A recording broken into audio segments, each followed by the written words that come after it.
Salut à tous, bienvenue dans Femmes de foot, la seule bibliothèque sans livres, et oui, la seule bibliothèque 100% foot féminin. Et pour ce nouvel ouvrage de F2F, nous reviendrons sur la Coupe de France et les demi-finales disputées ce week-end. Ensuite, place à l'Algarve Cup et on reviendra sur le beau parcours des Bleus à quelques mois de la Coupe du Monde. Et enfin, nous vous proposerons le deuxième volet de notre documentaire consacré à 3 joueuses du Paris Saint-Germain pour étudier tous ces sujets, pour faire la lecture de tout ce beau programme. Ils sont là, les plus belles plumes de F2F autour de la table. Elle, c'est pas compliqué, elle mériterait selon moi tous les ans de recevoir le prix Femina, mademoiselle Candice Prévost. Lui, il n'a pas mis les pieds dans une bibliothèque depuis 1967. Pourtant, il a une connaissance et une culture incomparable. Et lui, enfin, l'écriture. Il a voulu en faire son métier, malgré un physique de télévision. Le nouvel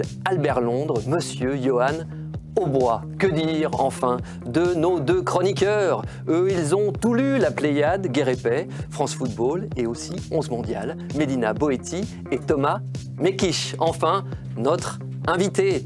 Elle, son histoire s'écrit en beaucoup de volumes. On connaît le sommaire, mais pas forcément la fin de cette belle histoire. Merci d'accueillir celle qui a été fraîchement élue meilleure joueuse de l'Algarve Cup 2015, mademoiselle Eugénie Le Sommer. Eugénie, bonsoir. Prête pour une lecture entre amis? Oui, prête. C'est parti. C'est parti. Générique.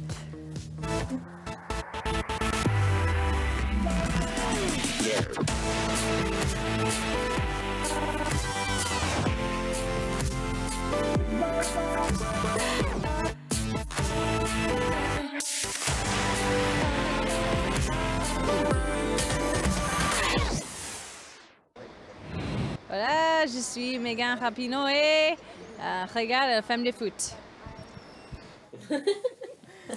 Of course, comme dirait l'excellente Candice Prévost dans son plus bel anglais, n'est-ce pas? J'ai dit ça? Oh, je suis sûr. Merci à tous d'être ici. On est ravis de se retrouver après une belle Algarve Cup suivie en votre compagnie. Et on est ravis de recevoir celle qui a reçu le prix de la meilleure joueuse du tournoi. Eugénie, merci d'être avec nous. Un bon signe quand même, ce trophée. Oui, ça fait toujours plaisir. Ouais. Il y a des grands noms quand même, Opsolo, Brigitte Prince, Megan Rapinoe il n'y a pas très longtemps. C'est quand même un bon présage à quelques mois de la Coupe du Monde.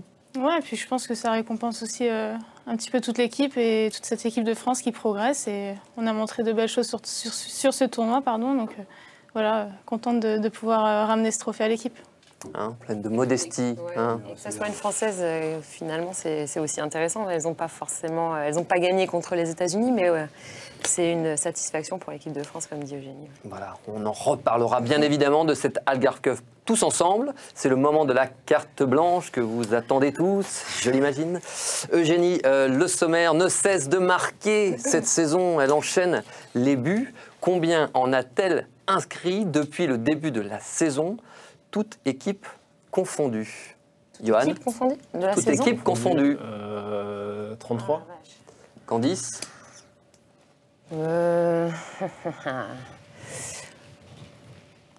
36. Patrice? 35.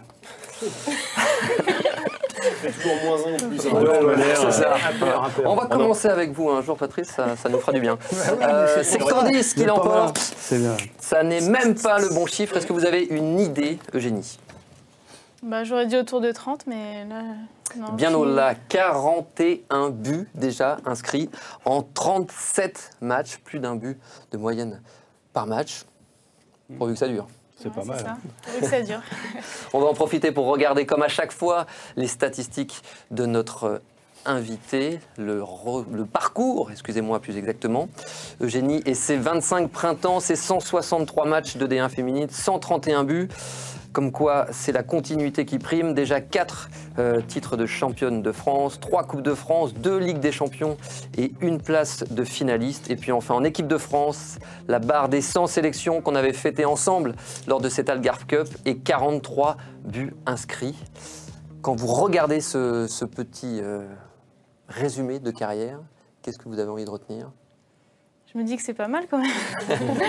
Non, ça fait toujours plaisir de voir ces chiffres. Et puis c'est vrai que on s'en rend pas forcément compte quand on est dedans, qu'on joue. Mais voilà, je prends les matchs les uns après les autres. Après, voilà, d'avoir passé les 100 sélections, c'est plus symbolique qu'autre chose, mais j'en suis fière en tout cas. L'actualité, c'est la Coupe de France. Vous avez vécu sur l'antenne d'Eurosport la demi-finale entre Saint-Étienne et Montpellier. Mais quelques heures auparavant, l'Olympique lyonnais s'est qualifié pour sa 4e finale consécutive. Une victoire obtenue face à l'équipe rouennaise qui évolue en 2e division. Des Lyonnaises qui vont ouvrir le score assez rapidement par le biais de Camille Abili dès la 4e minute. Ensuite, c'est la Norvégienne Ada Egerberg qui s'illustre au retour de la seconde période.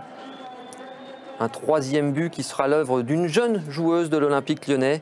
Il s'agit de Delphine Cascarino avec cette frappe croisée. Et le 4e et dernier but de cette demi-finale sera l'œuvre d'Ada Egerberg à nouveau, qui s'offre donc un doublé et elle, une première finale de Coupe de France. On l'a évoqué, c'est des chiffres absolument impressionnants, une fois de plus avec l'Olympique lyonnais, qui reste sur une série de 23 victoires consécutives en Coupe de France. Même sur un match, c'est compliqué de vous battre. Oui, c'est sûr. On a toujours voulu gagner ce trophée aussi depuis que Patrice était arrivé à Lyon. Et pour l'instant, ça nous réussit plutôt bien. J'espère que cette année, on va ramener le trophée. Mais en tout cas, c'est sûr qu'on se dit que c'est plus facile de nous battre sur la coupe et sur un match. Mais voilà, nous, on ne lâchera rien et on a envie d'aller le chercher. Alors on le rappelle, vous étiez au repos après tous les efforts fournis lors de l'Algarve, ainsi que Lara Dickenman. On a pu en profiter pour voir certaines joueuses, Delphine Cascarino qui marque son premier but. On pense également peut-être à Mylène Tarieux ou à Lucie Pinjon dans le secteur offensif. Est-ce qu'il y a une de ces joueuses qui ressemble peut-être à la future Eugénie Le Sommer ? Encore jeune, puis trouver quelqu'un pour lui succéder. Non, c'est difficile à dire. Après, c'est bien que le coach puisse les essayer sur ce genre de match. Et puis, c'est la volonté aussi du club d'intégrer des jeunes. Ça se passe plutôt bien pour elles parce que j'ai vu que chacune, sur leur premier match qu'elles avaient joué avec nous, elles ont marqué. Donc, c'est de bon augure pour la suite. Après, ça va venir petit à petit, la régularité, l'expérience. Mais c'est déjà bien de pouvoir s'entraîner, je pense, au quotidien avec l'effectif qu'on a. Donc elles vont progresser. On voit déjà que les jeunes ont progressé depuis le début de saison. Donc pourvu que ça continue.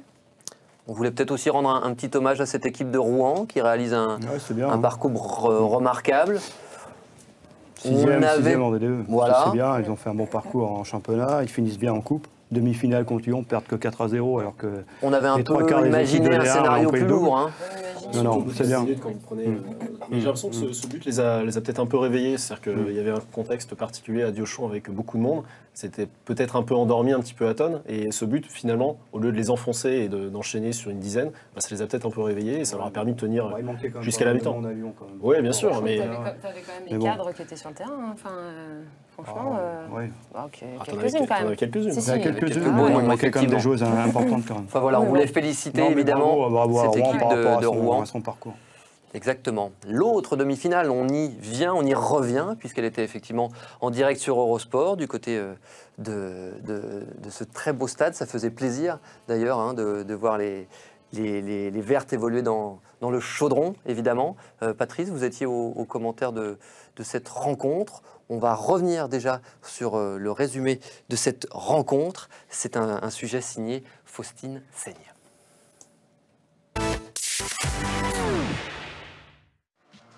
Qui pour affronter Lyon en finale de la Coupe de France? Saint-Étienne reçoit sa bête noire Montpellier dans l'antre de Geoffroy Guichard. Depuis 2011 et une victoire en finale de Coupe de France, les Amazones ne se sont jamais imposées face aux Montpelliéraines. Pourtant, la première occasion du match est stéphanoise, centre en retrait de Sarah Palassin pour une reprise de volée de Charlotte Logéré, mais c'est contré. Montpellier prive ensuite les Vertes de ballon. 32e minute, Caroline Audemars commet une grosse erreur qui profite à Claire Lavogé.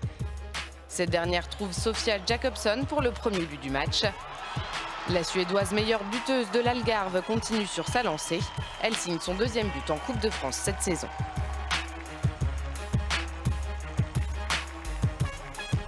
2 minutes plus tard, c'est le coup de théâtre. Viviane Assey, déjà sous le coup d'un carton jaune, est en retard pour tacler Amandine Soulard.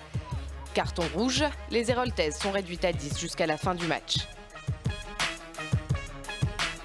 Même en infériorité, Montpellier domine toujours. Pour preuve, cette occasion juste avant la pause, c'est sauvé de justesse par Julie Perraudin. Au retour des vestiaires, Saint-Étienne ne profite toujours pas de son avantage numérique. Le spectacle n'est pas au rendez-vous pour le public de Geoffroy Guichard. Il faut attendre la 81e minute pour voir une occasion franche. Sophia Jacobson, en grande forme, est à 2 doigts du doublé. Saint-Étienne s'accroche mais ne trouve pas de solution offensive. Timide tentative de Maëva Clémaron en fin de match qui frappe de loin mais c'est manqué. L'entraîneur montpelliérain Jean-Louis Saez est exclu à 3 minutes de la fin de la rencontre. Il rejoint Viviane Assey en tribune. Montpellier résiste jusqu'au bout, score final 1-0. Geoffroy Guichard n'aura pas porté chance aux Amazones qui restent inconsolables. La finale Montpellier-Lyon, remake de l'édition 2012, ce sera le 18 avril prochain à Calais. Le remake de la dernière finale, cette équipe de Montpellier, je crois que vous l'aviez annoncé, il faut rendre à César, Patrice. C'était assez simple. C'était assez C'est simple toujours par simple, rapport, non, mais bon, par rapport au potentiel des équipes, le match d'hier c'est pareil. Même si Montpellier a joué à 10, ils méritent largement leur qualification. L'équipe de Saint-Étienne a essayé de ressortir à peu près proprement le ballon, mais c'est pas créé beaucoup d'occasions. Peut-être en première mi-temps, tant que Sarah Palassin avait du jus, c'était la seule qui était vraiment dangereuse devant. Bon, même s'il y a un schéma tactique un peu plus offensif en deuxième mi-temps par rapport à l'infériorité numérique de Montpellier, de Saint-Étienne en jouant 4-4-2, je pense qu'à un moment donné, ils auraient peut-être pu jouer un peu plus haut, c'est-à-dire jouer soit à 3 derrière ou à 2 avec un losange un peu plus haut, vers faire du pressing vraiment sur cette défense de Montpellier pour essayer de revenir au score. Bon, ça n'a pas été le cas, aucune occasion en deuxième mi-temps, c'est même Montpellier à 10 qui a eu les occasions, victoire largement méritée. Après, ça risque d'être compliqué contre l'Olympique Lyonnais, mais il y a des bonnes joueuses à Montpellier quand même, et je pense qu'ils sont bien organisés. Elle a été excellente. On l'a vu performante avec aussi, la Suède. Rumi Otsugi était bonne aussi sur la deuxième mi-temps. Laetitia Tonasi aussi a fait un bon match, je trouve. Elle était dangereuse de la tête. Kelly Gadea derrière était costaud. Non, c'est une équipe. C'est une équipe Gérard Prêcheur aussi, je pense que forcément. Mais bon, il va falloir résoudre les côtés, je pense. Côté droit, côté gauche derrière, vu comment ça joue à l'Olympique Lyonnais, les filles qui rentrent, les latérales qui dédoublent. Là, il faudra être un peu plus costaud, autrement ils risquent d'avoir un petit peu de dégâts. Mais bon, je pense qu'ils ont quand même les joueuses pour leur poser des problèmes. Eugénie, justement, cette équipe de Montpellier, c'est ce qu'évoquait Candice. Elle vous avait posé quelques problèmes au départ, lors de la première rencontre. Le score avait été finalement assez large, mais c'est vrai que c'est une équipe qui a éventuellement les moyens de vous compliquer la tâche. Oui, je pense que Montpellier fait partie des équipes qui peuvent, je dirais, sur un match nous accrocher. Et puis c'est une équipe de coupe, hein, on les a toujours rencontrées demi-finale, finale. C'est vrai qu'elles sont souvent présentes. Ce serait la 5e, déjà la 5e finale de l'histoire entre les deux clubs. Donc voilà, il faut toujours se méfier de cette équipe. Et comme je disais, sur un match, tout est possible. Hein. Donc voilà, après, ça va être un beau match, je pense. On l'a dit, Johan, c'est un grand classique.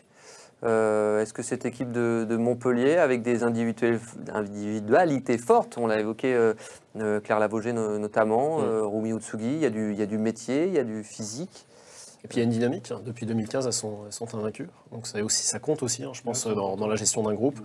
Après, elles vont arriver, elles savent très bien qu'elles ne vont pas être favorites contre Lyon. Donc c'est l'occasion vraiment d'aller dans un stade à Calais face à une grosse équipe et puis aller se faire plaisir.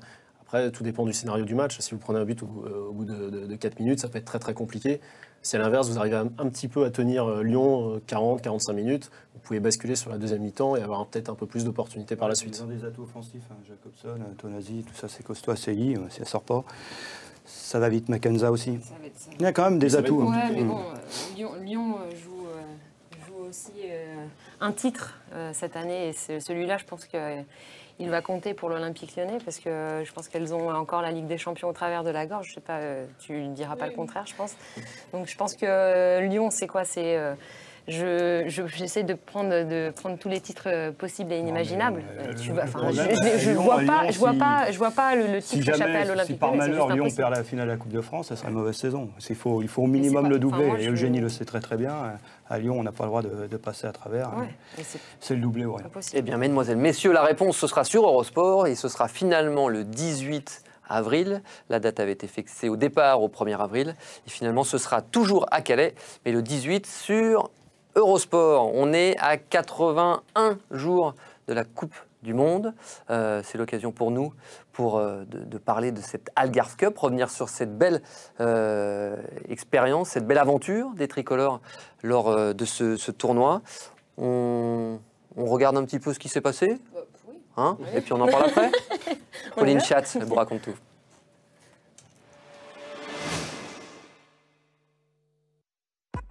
Algarve Cup J+5, l'heure est au bilan, comme dirait l'autre. Alors voici ce que nous, femmes de foot, avons retenu de ces 10 jours. Nous avons retenu que les États-Unis étaient dans la place. On les attendait au tournant et on avait bien raison. Prenez plusieurs finalistes du Mondial 2011, ajoutez-y quelques jeunes pousses championnes du monde des moins de 20 en 2012 et vous obtiendrez un collectif au taquet en 2015 et donc un gros, voire un immense prétendant au Canada. Avec sa 7e place au Portugal, le Brésil part bien moins favori que les Nord-Américaines. Mais le Brésil reste le pays du football et surtout celui de Marta. Marta, 29 ans, élue 5 fois meilleure joueuse mondiale de l'année et surtout une classe et une patte sans égale. Alors on ne va surtout pas se priver. Magnéto, Serge.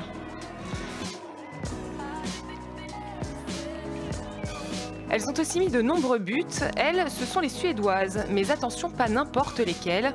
Prenez le 3-0 face à la Chine et penchez-vous sur les buteuses. Aslani, Schelin et Jakobsen. Ça ne vous rappelle rien ?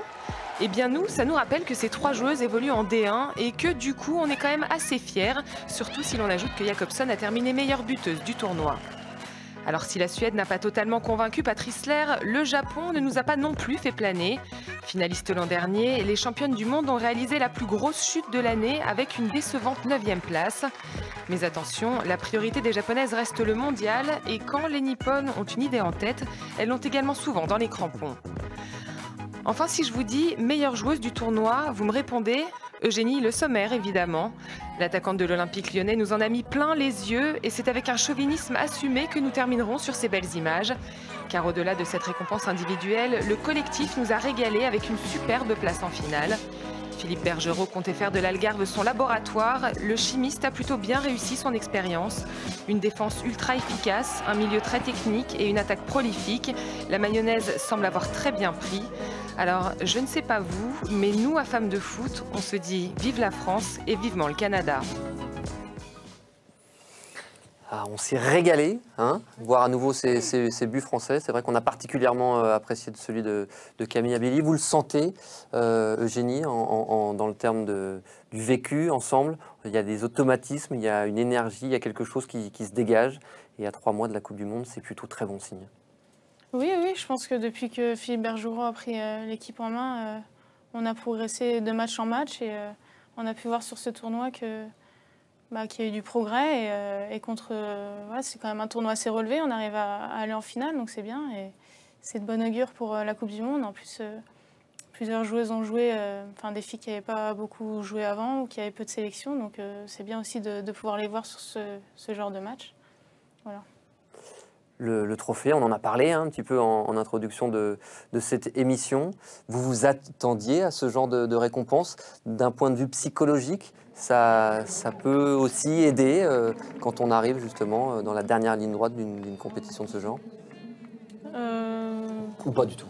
Non, pas du tout. Non, je ne m'y attendais pas du tout. Après, ça fait toujours plaisir de recevoir un trophée individuel, mais comme je l'ai dit, je remercie quand même mes coéquipières parce que sans elles, j'aurais pas pu le remporter. Et puis, comme je disais, ça montre aussi la performance de l'équipe sur l'ensemble du tournoi, donc c'est bien. Et voilà, il faut que ça continue comme ça. On a encore des choses à peaufiner et on va profiter de la préparation pour ça. Le trophée est quand même pas totalement anodin parce que ça valide la progression de Génie depuis quelques mois maintenant. Je me souviens, lors d'une émission, on avait un petit peu discuté de ton cas et j'avais dit elle n'est pas toujours décisive dans les grands matchs. et tu mettais 3 buts contre l'Uruguay, 4 buts contre la Roumanie, je crois. Enfin voilà, tu marquais plutôt contre les petites équipes. Et c'est vrai que depuis quelques mois, tu as une vraie progression en marquant contre le Brésil, contre l'Allemagne, contre les États-Unis. Et là, tu restais sur 6 buts en 7 matchs, je crois, sur les 7 dernières sélections. Donc ça valide un petit peu, je trouve, la dimension que tu as prise depuis quelques mois. Ouais, après, c'est aussi mon repositionnement aussi, peut-être, qui fait que je marque plus de buts. Je me retrouve plus facilement dans la surface et devant le but. Donc voilà, c'est bien pour moi, c'est bien pour l'équipe. J'espère que ça va continuer. Cette association avec Gaëtan Tinet, on sent que ça fonctionne. On a certainement trouvé la bonne combinaison. Vous prenez plaisir à évoluer dans ce schéma-là auprès de Gaëtan? Oui, c'est vrai que on peut voir de match en match aussi notre progression. Et voilà, moi, je sais que j'essaye de match en match de voir, d'avoir des automatismes avec elle. Et c'est important, quand on joue à deux devant, de bien se trouver, de savoir ce que l'autre va faire. Donc voilà, on essaye de se parler aussi. Et pour le moment, ça se passe bien. C'est une grande satisfaction de voir un petit peu l'entente que vous avez toutes les deux, parce que vous êtes complémentaires au niveau des courses, pareil, pour chercher la profondeur, pour décrocher un petit peu, être capable aussi de bien fixer la défense adverse à deux. Donc celle qui joue sur le côté gauche, aussi bien Claire que Louisa, quand elle est là, vient appuyer un petit peu, mettre de la vitesse sur le côté droit et de la présence devant le but. Et puis en plus, avec beaucoup d'efficacité, il y a eu des superbes buts qui ont été marqués pendant la gave. Je pense que ce sont les bonnes solutions pour pouvoir être performant à la Coupe du Monde. Candice, sur l'ensemble de cette compétition, alors l'équipe de France nous a effectivement plutôt séduite. Est-ce que vous avez retenu une équipe, une individualité? Qu'est-ce qui vous a plu dans cette compète? C'est l'ensemble en fait. C'est vrai qu'on a senti une petite fragilité sur le début de l'équipe de France, mais parce qu'il y avait une équipe new look. Et j'ai senti au fur et à mesure une progression lors de cette compétition-là. Après, j'ai trouvé l'ensemble assez bien huilé, avec Eugénie Le Sommer qui franchit des caps incroyables. Une Gaëtan Tinet qui est aussi juste incroyable à côté et qui est aussi très efficace. Je pense qu'il faut aussi saluer la performance de la Juvisienne. Mais c'est l'ensemble. C'est vrai que Camille Abilly revient bien aussi. On a quand même constaté, quand Wendy n'est pas là et Laura, qui était également blessée, que ça flotte un peu plus. Les buts pris sont quand même des buts facilement évitables. Le Danemark, le Japon, les États-Unis, sur les 2 buts, ça fait quand même 4 buts qui sont plus qu'évitables. Et je dis, faut pas condamner, faut pas condamner Butel et Mbok et Delannoy qui seront des remplaçantes à la Coupe du Monde, mais ça veut dire aussi qu'on n'a pas tant de solutions que ça au plus haut niveau. Non, mais c'est des bons enseignements, parce que on voit qu'on ne peut pas se priver de certaines filles. Et après, on sait où il faut travailler, aussi bien sur les phases défensives au niveau des balles arrêtées, comme offensives pareil aussi, le bon dosage, et surtout la bonne répartition défensive pour ne pas être pris en défaut, comme sur le premier but contre les États-Unis. Il ne faudra surtout pas recommencer ce genre de bêtises défensives. Il y a un... J'ai une question à poser à Eugénie, est-ce que tu n'as pas peur d'être trop en forme maintenant? Parce que le mois de juin, c'est pas encore tout de suite, mais je sais pas. Non, après, moi, j'essaie de prendre les matchs les uns après les autres. Je ne me pose pas cette question. Et je pense que ça ne veut rien dire, même si d'être en forme maintenant. Non, après, il y aura aussi la préparation pour bien peaufiner. Coup de pompe, toi. Non, mais c'est vrai. En 5 ans, moi, je suis toujours performant. Après, il y a des bonnes personnes qui travaillent sur justement ces critères de performance et de préparation. Plus on marque des buts, tu sais, ça continue. Plus elle marque, tu as envie de continuer, elle n'est pas fatiguée. J'ai toujours peur de ça, tu sais, d'avoir une équipe de France là bien performante. Et puis, mais vous allez faire une bonne Coupe du Monde, Candice. On le sait. Vous allez faire une bonne Coupe du Monde pour nous. On le sait. J'ai mal derrière. Mais ça va aller. C'est plutôt toi qui as des coups de pompe, c'est ça? Un homme à apprécier en tout cas, c'est Algarve Cup, c'est le sélectionneur national, Philippe Bergerot. On l'écoute. Ce qui est important, c'est de tirer des enseignements de ce tournoi. Ça fait 8 ans qu'on n'était pas venu ici, on est en Finlande. Et puis j'ai pu faire tourner beaucoup de monde. Ça, c'est une chose importante avant la Coupe du Monde. Justement, quels sont pour vous les grands engagements que vous tirez de cette compétition qui aura été quand même riche en enseignements? Mais la confirmation des cadres, des 5-6 cadres que j'ai dans l'équipe, et puis la montée en puissance de 4-5 jeunes qui étaient avec l'équipe de France des moins de 19 il n'y a pas très longtemps. C'est vrai que ça a été l'une des satisfactions. Peut-être une joueuse comme Claire Lavogé. On a vu aussi Kadi Diani. Ouais, ils ont marqué des points pour être dans le groupe. Claire Lavogé, pour moi, la révélation de cette équipe de France. Elle a l'air totalement décomplexée. Je ne sais pas comment elle se situe dans le groupe France, mais on la sent complètement décomplexée. Elle met de l'impact, elle met de la vitesse. Enfin, je trouve qu'elle apporte elle tente des choses. C'est-à-dire qu'elle n'a pas la trouille de ses 20 ans. Elle n'hésite pas. En dehors, elle a un discours qui est un petit peu rêveur. Tu sais, elle hallucine. Elle dit mais je suis en équipe de France. Ouais, elle rêve. Du coup, sur le terrain, t'as pas cette espèce de rêve. Elle est vraiment dans l'action et aucune crispation. Et elle y va quoi. Donc, surtout qu'elle était quand même là pour combler l'absence, pas évident hein, quand même, de Louisa Nessib. Elle vous a convaincu aussi, Eugénie? C'est vrai qu'elle a fait un bon tournoi sur ses rentrées et même sur les matchs qu'elle a pu débuter. Donc c'est bien pour elle, il faut qu'elle continue comme ça. Et l'important, c'est de tout donner et puis de travailler à l'entraînement pour continuer sur cette ligne-là. Et puis, non, mais c'est quelqu'un qui est à l'aise quand même dans le groupe. Elle ne se prend pas la tête et elle a la joie de vivre. Et non, c'est quelqu'un qui a de l'avenir, je pense. Kadi Diani aussi, qui a fait incroyable. Elle était en jambes. On a l'impression qu'elle avait débuté la finale. C'était un sacré test aussi pour elle. Oui, débuter la finale, mais au-delà de ça, dans ses rentrées, je l'ai trouvée très très en jambes et elle avait faim. C'est bien, on a pu voir certaines jeunes. C'est une bonne chose, mais bon, pas trop de blessures quand même. Il faut garder l'ossature. C'est avec celle-là qu'on ira au bout. Mais attention. Il y en a une qu'on était content de revoir aussi. Elle s'est imposée. Elle a remporté avec les Américaines cette Algarve Cup pour la 10e fois avec les États-Unis. Pas personnellement, hein, les États-Unis pour la 10e fois. Et on était content de retrouver son joli sourire. C'est l'ancienne lyonnaise Megan Rapinoe.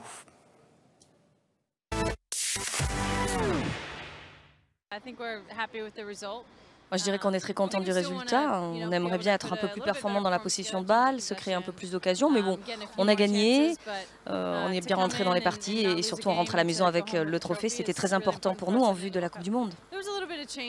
Il y a eu pas mal de changements l'an passé au niveau de l'encadrement, du coach. Ça a pas mal bougé aussi chez nous. Donc je crois que la stabilité récente a entraîné un certain déclic et on se sent bien à nouveau, un peu plus stable. Ouais, c'était vraiment super, oui, de revoir mes anciennes coéquipières françaises. Ça faisait longtemps. Elles devaient vraiment se demander si je me cachais parce que je les ai loupées à 3 reprises. Et j'étais très très contente de les revoir. L'équipe de France est de plus en plus forte. Les filles vont prendre confiance. Elles sont un vrai danger pour nous. Elles ont toujours été fortes techniquement, tactiquement aussi. Mais avec la confiance qui va revenir et puis les absentes qui vont être de retour, je pense qu'elles seront une vraie menace pour la Coupe du Monde. Once they get everyone back, I think that they'll be a real threat in the tournament. I think we're one of the favorites. Je pense qu'on fait partie des favorites. Je ne pense pas qu'il n'y ait qu'une seule équipe favorite. On est sûr d'être une équipe forte, mais comme doivent le penser aussi les Françaises, les Japonaises ou même les Allemandes, parmi d'autres équipes. Donc c'est vrai, on ressent la pression, mais comme les autres, et c'est une bonne chose. En plus, les gens pensent qu'on est assez solide, donc on fait partie des favorites, c'est sûr. Mais ce qui est certain, c'est que ce sera une très belle Coupe du Monde. Voilà, pour vous, Eugénie, vous me l'aviez confié à la sortie du match, ça reste la grande favorite de cette compétition, cette équipe américaine de la Coupe du Monde. Vous les avez sentis un peu revanchardes, vous les avez sentis au-dessus de ce qu'elles vous avaient montré à Lorient? Déjà, je pense qu'elles étaient un peu plus en forme parce qu'elles avaient repris depuis moins longtemps à Lorient. Après, sur le match, ouais, elles ont été au-dessus, surtout physiquement et dans l'impact, mais je pense qu'on leur a quand même posé des problèmes au niveau du jeu. Et d'ailleurs, Megan le disait, elles ont envie aussi de progresser à ce niveau-là parce qu'on a eu quand même un petit peu la possession. Et voilà, quand on a la possession, on a le ballon et on se crée des occasions. Là, c'était un peu plus difficile pour elles. Après, elles ont marqué 2 buts sur le peu d'occasions qu'elles ont, et puis dont un coup de pied arrêté. Donc voilà, je pense qu'on a quand même montré une belle image. Mais ouais, j'espère qu'on fera mieux à la Coupe du Monde. Est-ce que vous avez manqué un peu de fraîcheur? Parce que c'était le 4e match en quelques jours. T'as ressenti, toi, sur... Oui, forcément. En plus, on n'avait pas beaucoup de récupération entre les matchs. Et sur un tournoi comme ça, quand on enchaîne 4 matchs en une semaine, c'est compliqué d'être fraîche pour le dernier match. Donc c'est un petit peu dommage de ne pas être à 100% physiquement pour jouer une finale. Mais aussi, ça fait partie des apprentissages. Et puis, c'est dans ces moments-là aussi qu'il faut essayer d'être quand même performante. Un petit mot, Patrice, sur Megan Rapinoe. Vous l'aviez eu sous vos ordres. Pas toujours facile à diriger. Megan, ouais, était marrante en dehors. personnalité. Pas toujours marrante sur le terrain. Parce que bon, remplacement, tout ça, je ne connaissais pas trop. Pareil, en fait. Ouais, c'est vrai. Je suis un petit peu comme ça aussi. Ouais. Non, mais autrement, une super fille. La joueuse, c'est une joueuse exceptionnelle. Elle m'a fait des matchs, elle m'a pas fait beaucoup de gros matchs, mais le joueur qui nous faisait des gros matchs, elle était exceptionnelle. Pourquoi ça n'a pas marché alors à Lyon? Je sais pas. C'est vrai qu'elle était que de passage. Ouais, je sais pas trop. Je n'ai pas trouvé concernée à 100% quand elle est arrivée à Lyon. De toute façon, elle était obligée de rentrer pour la Coupe du Monde. C'était pas évident. Enfin, bon, peut-être manquer de temps, mais bon, c'était une super joueuse. J'étais vraiment déçu à un moment donné parce que je sentais bien qu'il y avait un gros potentiel. Elle l'a démontré en demi-finale contre Juvisy sur la Coupe d'Europe. Puis malheureusement, après sur la finale, je l'avais sortie à la mi-temps parce qu'elle a été transparente. Et c'était pas la joueuse. Je pense qu'il y a manqué quelque chose. Peut-être aussi la confiance de l'entraîneur. Il y a plein de choses aussi. Ça passait peut-être pas forcément avec moi par rapport à mon discours. Mais bon, ça reste quand même une très très bonne joueuse. Et en dehors, c'est une chic fille. Allez, on va regarder, s'il vous plaît, ensemble, le classement final de cette Algarve Cup 2015, remporté donc par les Américaines devant la France. La 3e place revient à l'Allemagne, 4e la Suède, 5e la Norvège, 6e Danemark, Brésil, Suisse, Japon, Islande, Portugal et Chine. Ma question est simple, est-ce que vous vous attendez au même podium à la Coupe du Monde? Est-ce qu'on s'attend ou est-ce qu'on espère La question, pareil. si on s'attend, oui, ça peut être les États-Unis devant. Si on espère, évidemment, on préfère que ce soit les Bleus. Pour que ça soit ça, c'est tout. Oui, mais en La gardant France, quand même le... Non, mais on est aussi fort que cette équipe-là. Sur ce match-là, on est battu parce que, bon, à mon avis, il manque quelques titulaires. On fait 2 erreurs quand même sur la balle arrêtée. Pareil, c'est la même chose. La fille qui part du milieu de terrain, là, il faut l'allonger avant, si jamais il y avait un peu trop vite. Mais bon, on a largement... Non, il faut être efficace.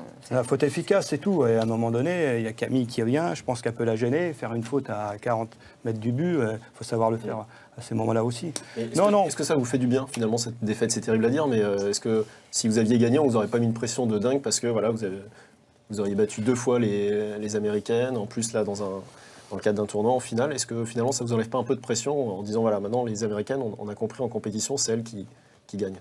Non, je dirais pas que ça nous enlève de la pression parce qu'on sait très bien que c'est la meilleure équipe du monde. Même si on les a battus au mois de février, ça n'a rien changé à ça. Après, moi, non, je pense que c'est pas que ça nous enlève moins de pression, mais après, j'ai pas envie non plus qu'on nous dise ouais, vous êtes championne du monde des matchs amicaux et vous gagnez rien à la Coupe du Monde. Donc là, si on peut terminer 2e ici et gagner à la Coupe du Monde, ça ne me dérange pas. Il y a une base de travail. Allez, on pourrait en parler, en reparler de cette équipe de France. On suivra ça avec attention, évidemment, jusqu'au coup d'envoi le 6 juin prochain au Canada. Maintenant, si vous le voulez bien, on a eu les fleurs du mal. On a maintenant la fleur des mots. C'est la lettre et c'est Mélina Boetti. Chère Eugénie, souvent les garçons croient que les filles ne savent pas jouer au foot. Ils ne le pensent pas des génies. Non coach, ne sortez pas le génie, on va perdre. Une phrase somme toute sommaire qui depuis vos premiers matchs catégorie débutant a fait du chemin et troué des filets. Né avec un ballon d'une famille sportive et nombreuse, une fratrie étoffée, 9 à la maison, un numéro tout trouvé, 9 sur le terrain. Vous êtes désormais le génie, 2 pieds téléguidés, une détente téléportée, un sens du but inné. Avec vous, rien n'est rationnel, les souhaits sont exaucés. Un génie de haut niveau. Génie, tu pourrais m'avoir une carrière professionnelle? Meilleure buteuse et meilleure joueuse du championnat en 2010 de Saint-Brieuc à Lyon. Vous vous taillez un total look première division. Un titre national pour votre arrivée. 7 ans de D1, 163 matchs, 131 buts, de la magie en bouteille. Un génie sur mesure européenne. Génie, tu me fais gagner la coupe aux grandes oreilles. Première Ligue des champions de l'histoire du foot féminin français, elle est pour Lyon. Elle vous sourit et rend hommage à la Bretagne. En finale, votre influence n'était pas qu'un écran de fumée.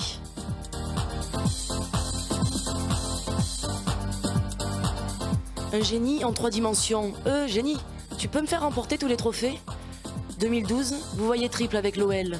Consécration à tous les niveaux, sur tous les tableaux. Et cerise sur le gâteau, une lampée de buts, 22 au total, le record sur cette saison. Un génie au 102 sélections. Génie, attendez, dernière chose. Un désir F2F. On se fait une Coupe du Monde le 5 juillet. Avoir tout raflé à 26 balais, ce serait une jolie finalité. Et c'est parce que pour vous, le foot est un enchantement que vous êtes là ce soir.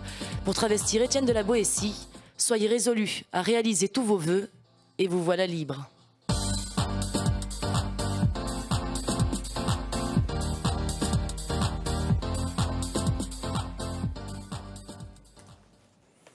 Alors, vous êtes génial, Eugénie? Je sais pas si je suis géniale, mais ça fait toujours plaisir de voir ça.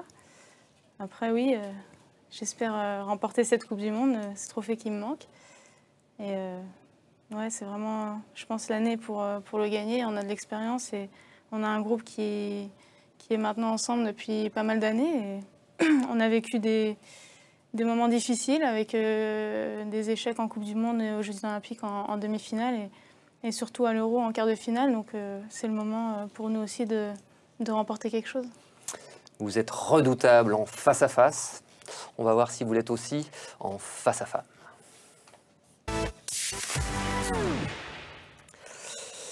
C'est le petit moment qu'on aime bien avec notre invité. En plus, je l'ai remarqué, Eugénie, depuis le début, c'est tout à votre honneur. Mais dès qu'on parle de vous, vous avez tendance à ramener votre réponse au collectif. Donc on va jouer un petit peu au jeu des 7 familles. Hein. Elle l'a évoqué, Mélina, dans sa lettre. Vous êtes issu d'une famille de 9 frères et sœurs. Donc j'ai été un petit peu pioché de ce côté-là. Et on me dit que vous êtes plutôt la plus timide, peut-être la plus réservée de cette belle fratrie. Et vos frères et sœurs se demandent si c'est en partie pour cette raison que vous avez un peu forgé votre carapace ou marqué ce fort caractère. Peut-être, ça peut s'expliquer comme ça aussi, ouais. On m'a toujours dit ça par rapport à mes autres frères et sœurs, que j'étais un peu plus timide. Et c'est étonnant d'ailleurs d'avoir joué au foot en étant une fille. Et quand j'étais plus jeune, quand on me disait « Ah bon, tu fais du foot ?» Voilà, après, je sais pas si c'est ce qui a forgé mon caractère. Je suis bretonne, donc j'ai aussi ce côté-là qui ressort peut-être. Alors votre frère, Ambroise, lui joue au foot. Il est milieu de terrain défensif dans le club de Plumeur. C'est un petit peu votre modèle, je crois. C'est plutôt un jeu qualifié de déménageur, au dire de certains de vos frères et sœurs. Voilà, c'est ça, c'est un bon joueur alors. Vous, comment se fait-ce que vous soyez d'une part attaquante et aussi douée techniquement? Je sais pas, après... C'est l'ADN de votre maman qui joue ouais, aussi ma mère au foot? a joué aussi au foot, donc je pense qu'il y a une part je dirais de gêne un peu dedans. Mais oui, pour en revenir à mon frère, c'est vrai que des fois on lui demandait s'il avait joué tout le match parce qu'il se prenait beaucoup de cartons rouges, mais non, ça reste quand même... voilà, il a quand même joué... ouais, il a quand même joué en 17 ans nationaux à l'époque. Non, c'était quand même un bon joueur. Après, maintenant, c'est un petit peu plus compliqué avec le travail et tout, mais oui, ça a forcément été un modèle. Même s'il était plus vieux que moi, on ne pouvait pas trop jouer ensemble. Il y avait un trop gros écart, mais ça reste des bons souvenirs. Vous avez évoqué la Bretagne. Vous êtes aussi défenseur à vos heures. Quand il s'agit justement de défendre cette région de France où vous aimez retourner dès que possible, vous avez une grande partie de vos amis encore là-bas. On m'a donc demandé aussi dans votre famille si éventuellement vous aviez imaginé terminer votre carrière peut-être dans cette région, qui sait à Guingamp et encore plus à Lorient, si jamais le club était amené à prendre une place peut-être importante dans l'élite, parce que votre fin de carrière, c'est pas demain non plus, quoi. J'espère pas, en tout cas. Non, après, je sais pas de quoi mon avenir sera fait. Après, c'est sûr, c'est une région qui me tient à cœur. J'aurais bien aimé que l'OL soit à Lorient, mais malheureusement, c'est pas le cas. Demande à Olas. Non, je parle surtout pour le foot, mais non, après, pourquoi pas, je sais pas. Peut-être si Lorient joue en première division un jour, je sais pas du tout, mais on verra. Et le foot masculin, t'es pour qui alors? Tu regardes Lorient. Ouais. Voilà, c'est mon club de cœur, mais bon, après, oui, je suis... Tu vas souvent à Gerland pour voir les... Ouais. On avait frôlé l'incident diplomatique pendant les Jeux, tu te souviens de ça? Ouais. Avec le drapeau breton. Voilà, le papa qui avait sorti le drapeau breton et c'est interdit par le comité international olympique. Le drapeau breton Le drapeau breton, enfin le drapeau, toute forme de drapeau. Et donc voilà, je me souviens de cette histoire qui avait beaucoup fait parler à l'époque. Il avait tenté le coup, donc je trouve ça plutôt courageux. Ouais, c'est bien. Je savais pas. Ouais. Moi, je voulais terminer ce charmant face à femme avec peut-être votre plus grande fan. Écoutez-la. Coucou Tata. Coucou Tata. Je veux faire du foot avec Nina et Lola plus tard. Ça te fait plaisir. Bisous. Est-ce que vous seriez fier de voir l'un de vos neveux ou nièces faire du foot et vous demander conseil? Ah bah oui, ça fait toujours plaisir. Il y a un peu de conditionnement dans tout ça quand elles mettent le maillot. C'est moi qui leur ai offert, mais non, c'est Lison. Ça fait depuis qu'elle est née presque qu'elle vient dans les stades avec ma sœur et elle adore ça. C'est vrai que l'autre jour, elle est venue à Gerland et ma sœur, elle m'a dit 1 heure avant le match, elle n'en pouvait plus. Elle tenait pas en place, donc voilà. Et puis maintenant, elle veut venir dans les vestiaires et elle me demande à chaque match. C'est marrant. Et voilà, c'est comme ça que ça vient. La passion du foot. Elle sera peut-être d'ailleurs du côté de Gerland ce week-end. On va en profiter pour regarder ensemble le programme à venir avec un beau week-end de football féminin. Avec justement de la Bundesliga, ça c'est pour Eurosport 2, un championnat sur lequel on reviendra plus tard avec Thomas Mekich, de la Ligue des Champions Bristol-Francfort, Juvisy-Guingamp, ça ce sera sur Eurosport en direct, et puis dimanche, la Ligue des Champions à nouveau avec ce rendez-vous pour Glasgow, Paris Saint-Germain et Wolfsburg-Rosengard, un programme riche une fois de plus en football féminin, la Ligue des Champions, c'est justement le cœur du sujet de notre débat de la semaine et il vous est présenté par Mélina Boetti. Je ne vous apprends rien, en football, à la fin, c'est souvent l'Allemagne qui gagne. Et ce sera encore le cas cette saison en Ligue des Champions. Pourquoi? Tout simplement parce que se profile à l'horizon une finale 100% allemande. Francfort ira en finale à l'expérience. Pour le club le plus titré de l'épreuve, 3 fois vainqueur, ça va être une banalité en quart de finale face à Bristol. Et puis en demi, ni Linköping ni Brøndby n'arrêtera le club allemand. Pour adversaire, Wolfsburg. Wolfsburg aussi sera finaliste. Le tenant du titre se place au-dessus de la mêlée en termes de niveau de jeu. Objectif, 3 Ligues des Champions consécutives. Aucun club n'a encore réalisé cet exploit. Et je pense qu'aucun adversaire ne pourra contrarier ses plans, au moins jusqu'à Berlin, le 14 mai. Ce week-end, donc, exit Rosengard et... Quoi? Comment? Ah oui, il y a aussi le PSG, encore une équipe française quand même en Ligue des Champions. Alors, êtes-vous d'accord avec Madame Irma? Si on regarde les effectifs, oui, ça peut être une finale allemande dans un stade allemand. Mais bon, moi, franchement, français, je souhaite au Paris Saint-Germain d'aller le plus loin possible. Et pour le football féminin français, ça serait bien qu'on ait une équipe en finale de la Coupe d'Europe. Bon, après, la Coupe du Monde, naturellement, arrivera. Et sur un match, poser des problèmes à Wolfsburg, sur 2, je pense que le Paris Saint-Germain est quand même capable de le faire. Parce que s'ils sont solides défensivement, et qu'ils récupèrent peut-être une Marie-Laure Delis en forme devant, avec Alouchi, on peut, pourquoi pas, créer la surprise. Il faut y croire. Je veux bien intervenir. Je pense que Vous êtes là pour ça, Candice. Mais oui, c'est pour ça, je m'impose. Voilà. Je vous découde. Vous avez une carte blanche aussi. Tout à fait, mais je la garde pour après. Non, je pense qu'il ne faut pas griller les étapes. Il y a Glasgow d'abord. Je pense que tout le monde... ça serait un gros échec de se faire sortir par Ça serait un gros échec, mais ça n'empêche que tous les sportifs diraient la même chose, diraient qu'il y a d'abord Glasgow et après il y aura Wolfsburg. Une équipe... Rosengard. Une équipe, l'équipe de Wolfsburg qui marque beaucoup, qui encaisse peu de buts en championnat. Elles sont à 3 buts encaissés, donc c'est une équipe qui est vraiment, puis sur le papier, très performante aussi. Mon avis, il va falloir un Paris Saint-Germain aussi très costaud, vraiment très performant. Là, ils me font un petit peu peur par rapport au championnat, après la défaite de l'Olympique Lyonnais. Après, je pense qu'ils ont une passe à vide par rapport à l'élimination aussi en Coupe de France face à Guingamp. Donc je pense qu'elles n'étaient pas forcément au mieux. À mon avis, elles vont préparer quand même cette Ligue des Champions maintenant là, pour atteindre la finale. Je pense, elles ont été capables de sortir l'Olympique Lyonnais sur un match aller-retour un petit Quand peu, on peut sortir l'Olympique Lyonnais, on peut sortir tout le monde. Quand tu sors l'Olympique Lyonnais, bon après il faut vraiment bien se préparer, il faut être vraiment à 100% et il va falloir que Paris Saint-Germain travaille bien. Eugénie, je sais, comme disait Amel Majri sur notre antenne, vous l'avez encore un peu là. Le regard que vous portez sur cette Ligue des Champions, on sait que Wolfsburg a fait forte impression depuis 2 années. Vous sentez quoi, vous, comme finale? C'est vrai que ça peut être une finale 100% allemande. Après, j'espère que le Paris Saint-Germain pourra peut-être se hisser en finale et représenter le championnat de France et la France dans cette Ligue des Champions. Après, c'est difficile de dire. Hein. Je pense que, comme disait Candice, il faut d'abord jouer Glasgow et après voir par la suite. Mais je pense aussi que le PSG va devoir récupérer assez vite Charles Kroos parce que je pense qu'elle leur manque au milieu de terrain aussi. C'est quelqu'un qui arrive à apporter une certaine stabilité à leur équipe. Mais voilà, après, je pense qu'elles ont toutes les armes aussi pour aller loin dans cette compétition. Match retour, je crois, pour Charles Kroos de Ligue des Champions.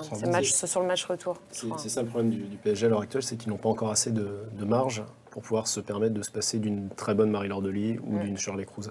Et aujourd'hui, j'ai un peu peur, et tu parlais de l'élimination à Guingamp en Coupe de France, la défaite contre Lyon en championnat, j'ai peur que ça fasse un peu beaucoup, et évidemment, ils vont passer Glasgow.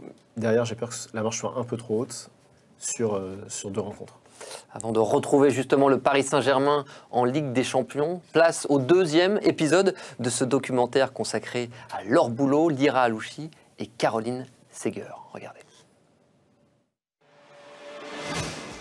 Et c'est donc sous le soleil du Portugal que nous avons retrouvé nos 3 protagonistes. Les filles sont en Algarve avec leur équipe nationale pour y disputer le traditionnel tournoi du même nom, dont l'Allemagne de Lira Alouchi est tenante du titre. Bonjour, bienvenue au Portugal. J'espère que vous apprécierez le climat et la compétition qui réunit les meilleures nations du monde. Et ce rassemblement n'est pas seulement une préparation pour la Coupe du Monde, il devient aussi l'occasion pour certaines de se retrouver. Et voilà, je vous présente ma meilleure amie, Anja Mittag.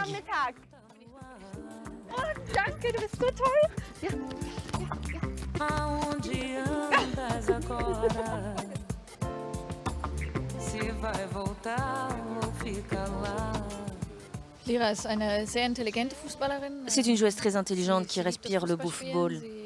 Elle parle foot, elle vit foot et en dehors du terrain, elle trouve toujours un truc pour vous faire rire. On se connaît depuis longtemps et franchement, c'est une belle personne. C'est tout simplement devenu une très bonne amie. 3 filles, un rêve, une Coupe du Monde. Bonne humeur et petit moment de détente donc entre les 2 expatriés avant d'attaquer la compétition.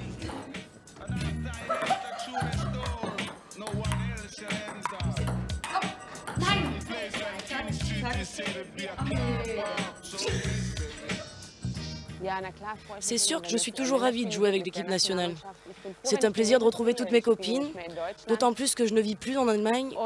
À quelques mois du mondial, c'est important de passer du temps ensemble, de jouer ensemble. Ce genre de moment devrait être bénéfique pour nous en vue de la Coupe du Monde.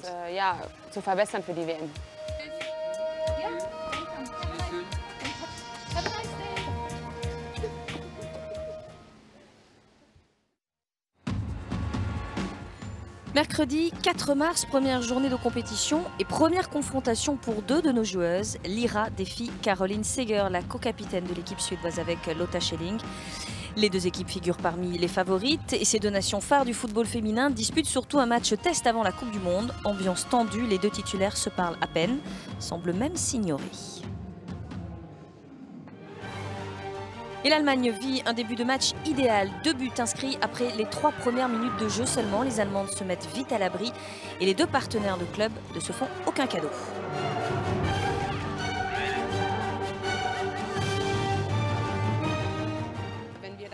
Dans ce type de match de haut niveau, on oublie qu'on est copines. Et même si on joue ensemble en club, quand on est en équipe nationale, tout ce qui compte, c'est de gagner.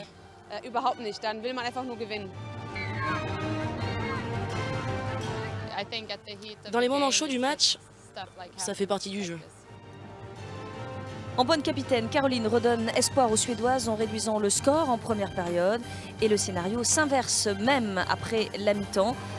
La Suède égalise et prend l'avantage grâce à un deuxième but de Seger et un dernier signé Jakobsson, la Montpelliéraine, qui permet à la Suède de s'imposer avec panache.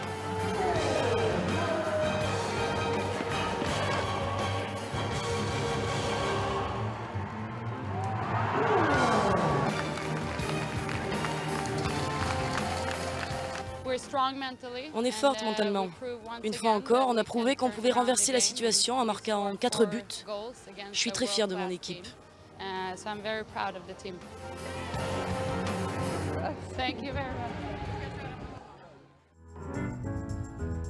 Lendemain de victoire, le soleil brille toujours et les sourires sont de mise pour l'entraînement des Suédoises. En ce jour, Caroline Seger porte bien son nom. En suédois, Seger signifie victoire. Et la milieu de terrain est une pièce essentielle dans le dispositif de Pia Sundhagen. C'est d'ailleurs en des termes élogieux que la détentrice du record de sélection en équipe nationale nous parle d'elle. Thérèse Sjögran, 200 caps, est une icône du foot suédois. Elle est aussi une amie proche de notre Parisienne.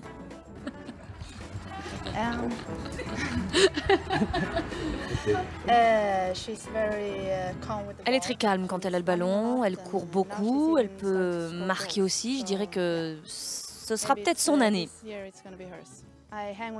Je suis toujours avec elle quand on a ce genre de rassemblement et c'est l'une de mes meilleures amies. Elle est vraiment drôle. Une de tes meilleures amies, mais je suis la seule. Non, maintenant tu pars.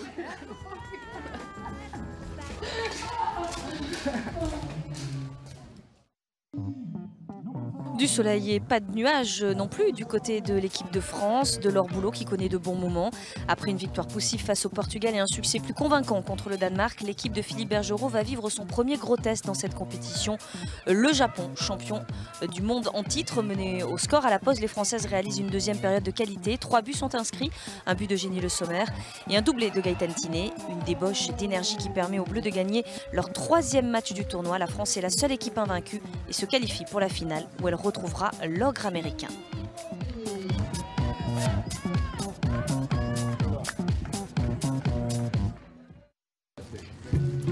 Mais avant cet ultime défi, moment de décompression aussi, une surprise attend les Bleus.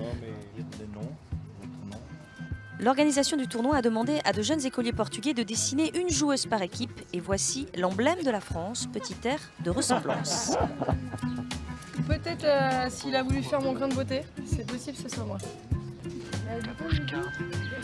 C'est Laure Boulot. Obrigada. Bien vu, Laure. Voilà, un petit truc qui fait rire avant le match de demain. On a pas mal enchaîné, quand même beaucoup de fatigue accumulée et c'est bien dans les jours off d'avoir des petites surprises comme ça. Et sinon, avec ses copines parisiennes, ça se passe comment au Portugal? Il y a que mon nez sur la photo. Non. On s'est envoyé quelques messages pendant le tournoi. Elles sont fières et puis elles espèrent qu'on va gagner demain.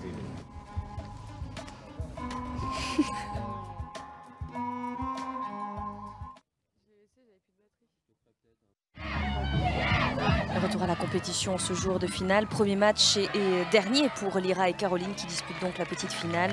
Une confrontation aux airs de déjà vu. Comme pour le premier match, l'Allemagne prend rapidement l'avantage avec un but de Mittag dès la 3e minute.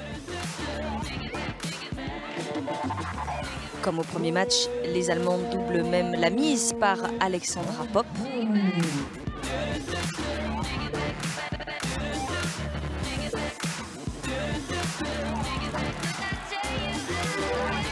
Et comme au premier match, la Suède réduit le score une fois de plus par Jakobsson.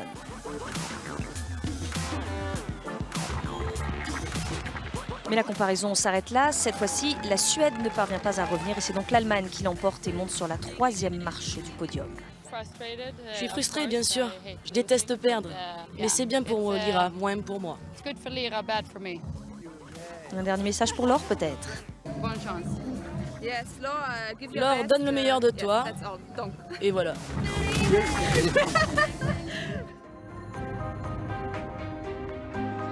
Et c'est enfin l'heure de la grande finale. France-États-Unis, affiche de rêve qui débute par un moment de recueillement en hommage aux victimes de l'accident d'hélicoptère en Argentine. C'est la première fois que les Bleus atteignent la finale de cette Algarve Cup. L'envie est là pour les Françaises. Malheureusement pour elles, les Américaines les cueillent à froid sur la première occasion. But, il est signé Julie Johnston de la tête.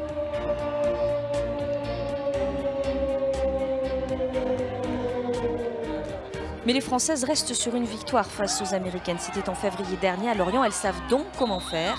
Mais cette fois-ci, la donne a changé. Et les Bleus n'ont pas réussi à réécrire le scénario breton. Elles concèdent même un deuxième but avant la pause par Kristen Press, partie en solitaire vers les buts adverses.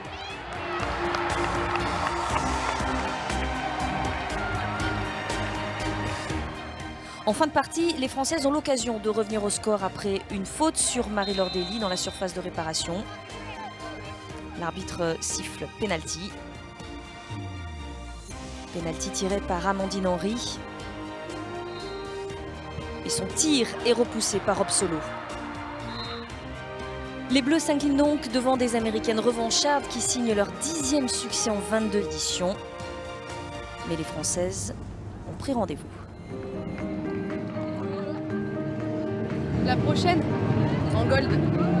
Et ce sera le 5 juillet donc pour la finale de la Coupe du Monde.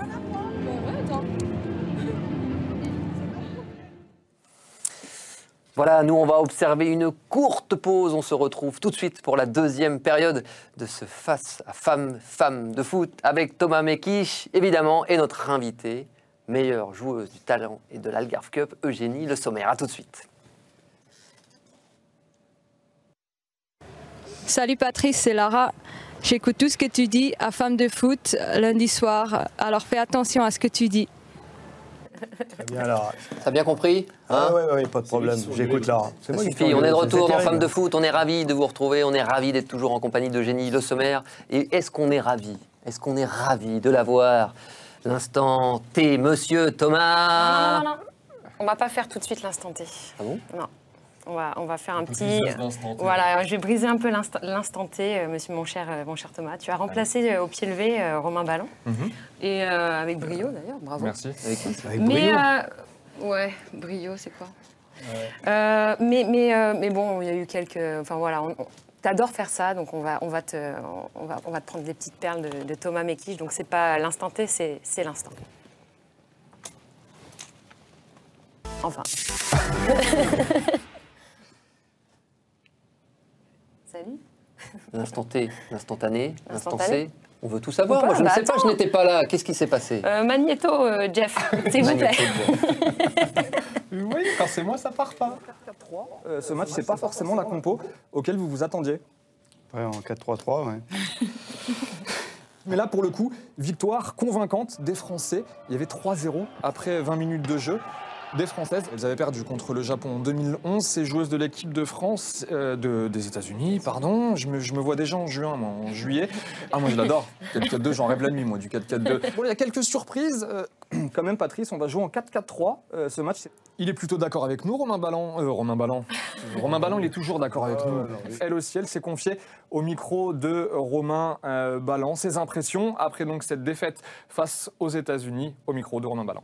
Claire Lavogé qui réalise un beau tournoi, qui a réalisé un beau tournoi. Potentiellement, les États-Unis peuvent se faire éliminer dès les phases de poule. Non, mais ça. Non, top 3 à chaque fois, Thomas. Mais... Je vous demande, vous me dites très compliqué. Moi, je tente le diable direct. Non, je pense pas, non. Ils se qualifieront quand même.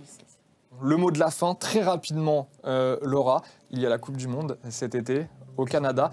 Est-ce que ce sera votre dernière compétition internationale? Je sais pas. Il y a quelques surprises. Quand même, Patrice, on va jouer en 4-4-3 ce match.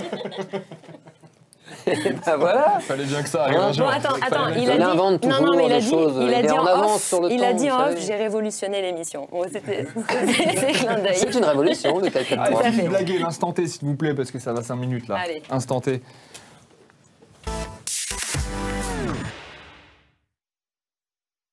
tout ce que je dis maintenant, il va falloir que je fasse gaffe parce que... Bon, merci en tout cas Candice pour ce best-of. Le meilleur best-of depuis le début de l'année d'ailleurs, je tiens à le signaler.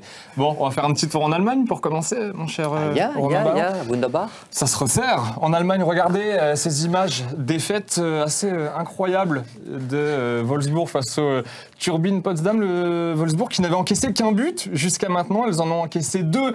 Cette fois-ci, des buts signés Agnonma et Andonova.